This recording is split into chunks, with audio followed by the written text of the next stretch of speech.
Alô, massa rubro-negra, minha nação querida! Estamos juntinhos, eu e você e eu, aqui no canal que mais cresce no YouTube, o Covil Rubro-Negro, trazendo pra você, meu amigo flamenguista, minha amiga flamenguista, notícias fresquinhas do Mengão. Mas antes da gente começar o nosso papo, eu queria lembrar você que ainda não está inscrito no canal. Pois é, aproveite agora, inscreva-se já, curta os nossos vídeos e não deixe de acionar o sininho das notificações para você ficar sabendo tudo que rolar aqui no nosso canal. Pois é isso aí, minha gente. Quer ver a gente nas redes sociais? Estamos lá no Facebook, no Instagram e no TikTok. Flamengo! Pois é, minha gente, no retorno do grupo principal após a pré-temporada nos Estados Unidos, o Flamengo voltou aos trilhos no Campeonato Carioca e venceu o Sampaio Corrêa lá no Mangueirão, no Pará, na noite de ontem, por 2-0. Ao contrário aí do que sugere o placar, né? A vitória do rubro-negro foi tranquila, né? Em um jogo de pouco proveito diante da fragilidade de um adversário que pouco lhe exigiu. Pois é. Mas quem vai comentar a partida? É ele, Vinícius Sacramento, no quadro Ligado no Lance.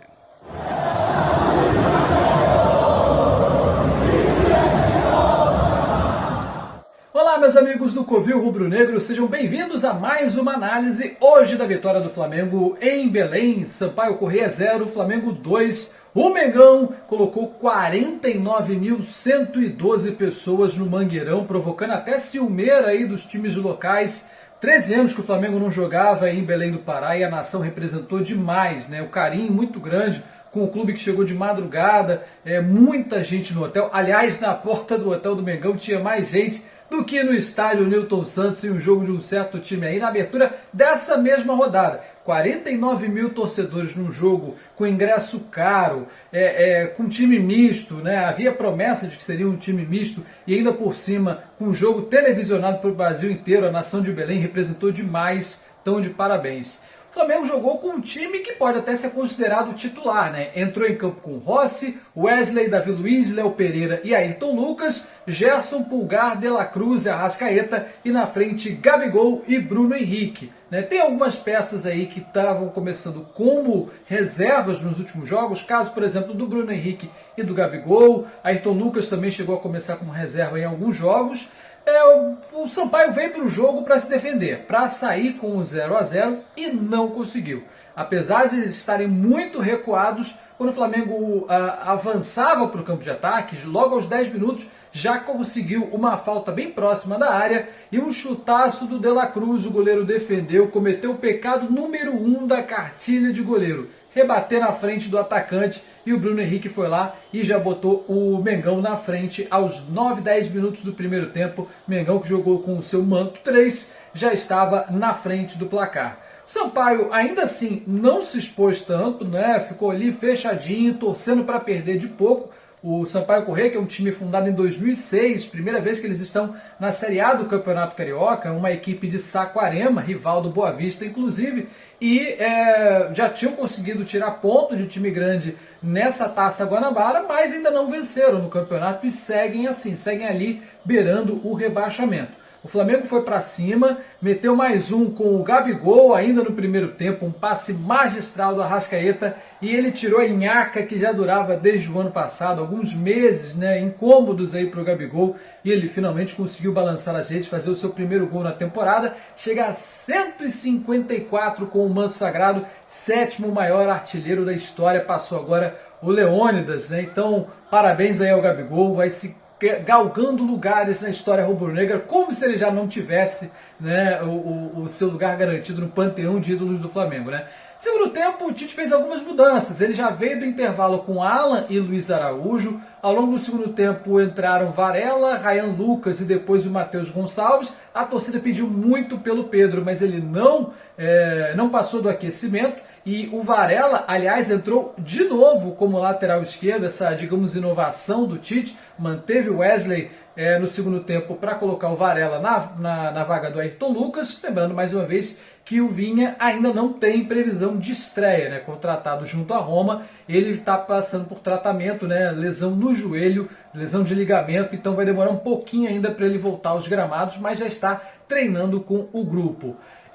O segundo tempo foi bem morninho, mais uma vez, né? O time, com as mudanças que o Tite vem fazendo, fica mais lento, com o futebol mais cadenciado, buscando muito mais o contra-ataque, dando a bola no pé do adversário, mas de fato, com todo respeito, o Sampaio Corrêa é uma equipe muito frágil, tanto atrás quanto na frente, e o Rossi sequer teve alguma bola para defender a partida inteira. Realmente, o único chute a gol do Sampaio Corrêa nem vai entrar para a estatística porque foi um lance de impedimento.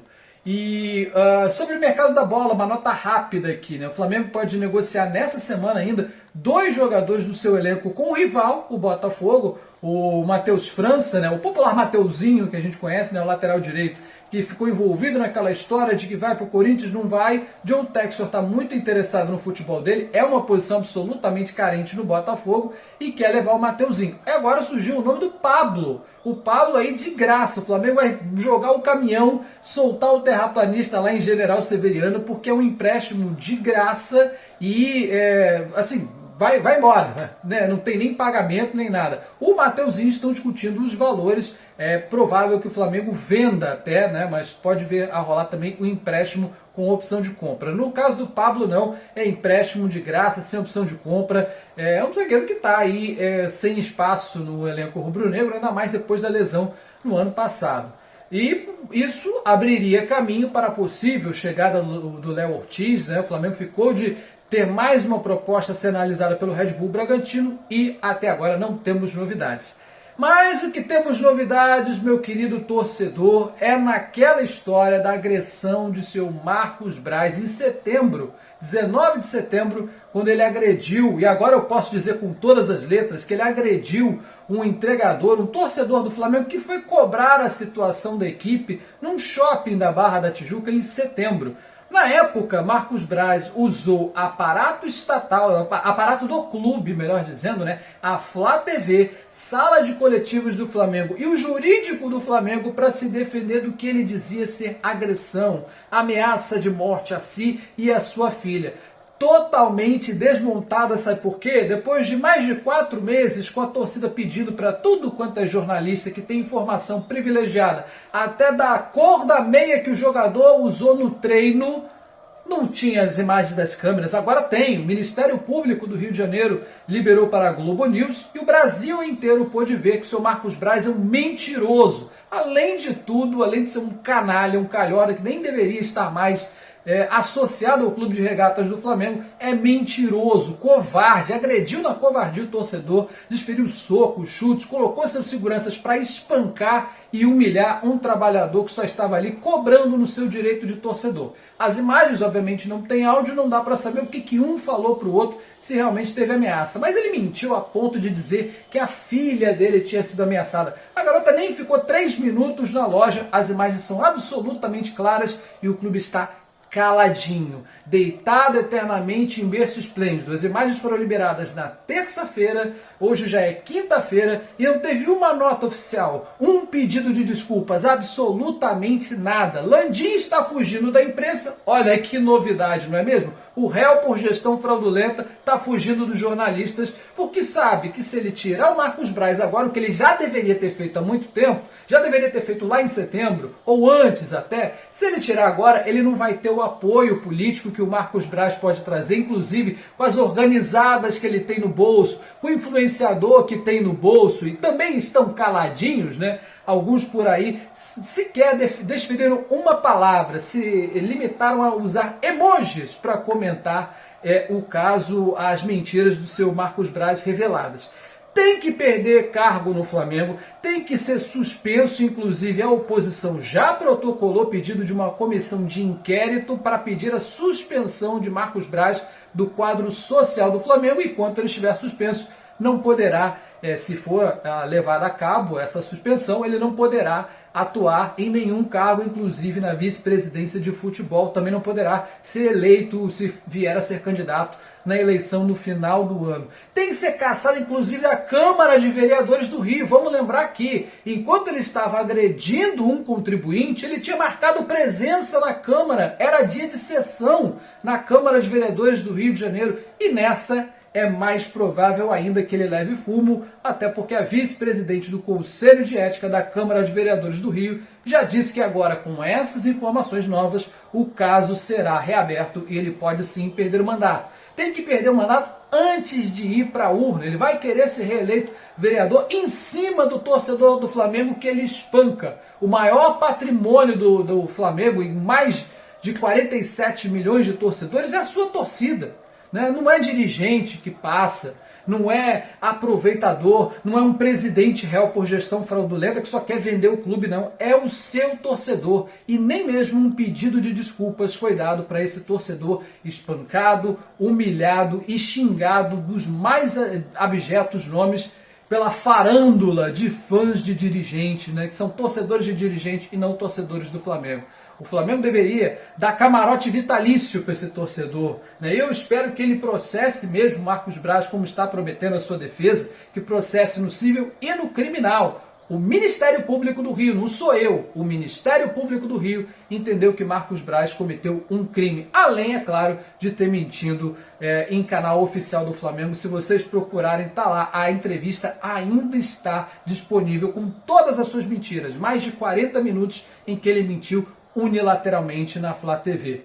Um grande abraço a todos, vamos seguir nos preparando e cobrando a demissão de Marcos Braz. O Flamengo enfrenta o Vasco no Maracanã no próximo domingo, 7 horas da noite, horário de Brasília, transmissão para parte da rede nacional do SBT, e se você não tiver aí a transmissão do SBT na sua cidade, tem também no Sport TV e no Premiere. Grande abraço a todos, até a próxima, fora Marcos Braz.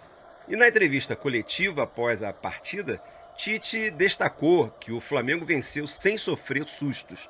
De fato, o time não deu nenhuma chance de gol ao Sampaio Corrêa ao longo dos 90 minutos mais acréscimos, algo raro de acontecer numa partida de futebol de primeira divisão, mesmo que do estadual. O Flamengo retornou ao Rio de Janeiro no início dessa manhã e os jogadores terão o restante do dia de folga.